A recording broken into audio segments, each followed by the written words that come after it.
নমস্কার বন্ধুরা, আপনাদের আজ আমি কুদ্রির একটি রেসিপি বানিয়ে দেখাবো। সবার সঙ্গে এটি শেয়ার করছি, আশা করি সবার ভালো লাগবে। কুদ্রি সবারই একটি পরিচিত সবজি।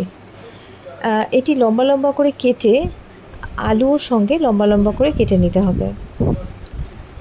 এর মধ্যে বেশি মশলা কিচ্ছু লাগবে না, কিন্তু খেতে কিন্তু খুব লোভনীয় হবে।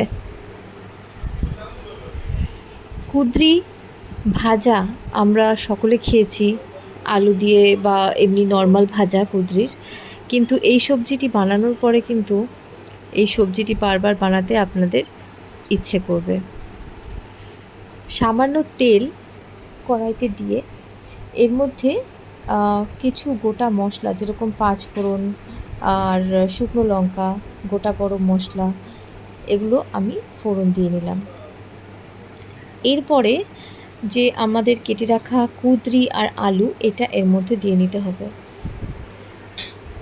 এর মধ্যে হলুদ, নুন, লঙ্কার গুঁড়ো, কাশ্মীরি লঙ্কার গুঁড়ো, আপনারা নর্মাল লঙ্কার গুঁড়ো ব্যবহার করলে করতে পারেন, আমি এখানে কাশ্মীরি লঙ্কার গুঁড়ো ব্যবহার করেছি, ধনে জিরে গুঁড়ো, এগুলো সমস্তটা দিয়ে বেশ করে সাঁতলাতে হবে।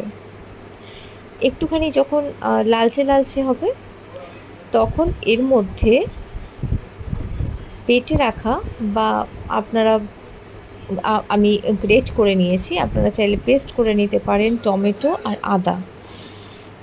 আর আদা এর মধ্যে দিয়ে দিতে হবে। দিয়ে তারপরে বেশ করে নাড়াতে হবে। কুঁদরির একটাই এর মধ্যে তরকারি একটাই যেটা বিশেষত্ব, সেটা হলো এটা কিন্তু খুব উপকারী সবজি। এটা এরকমভাবে বানিয়ে দেখবেন, খুব ভালো লাগবে। কম তেলে এটা বেশ করে আপনাদেরকে কম মশলায় ভালো করে নাড়িয়ে নিতে হবে। দরকার পড়লে মাঝে মাঝে অল্প অল্প করে জলের ছিটা দিয়ে নিতে হবে।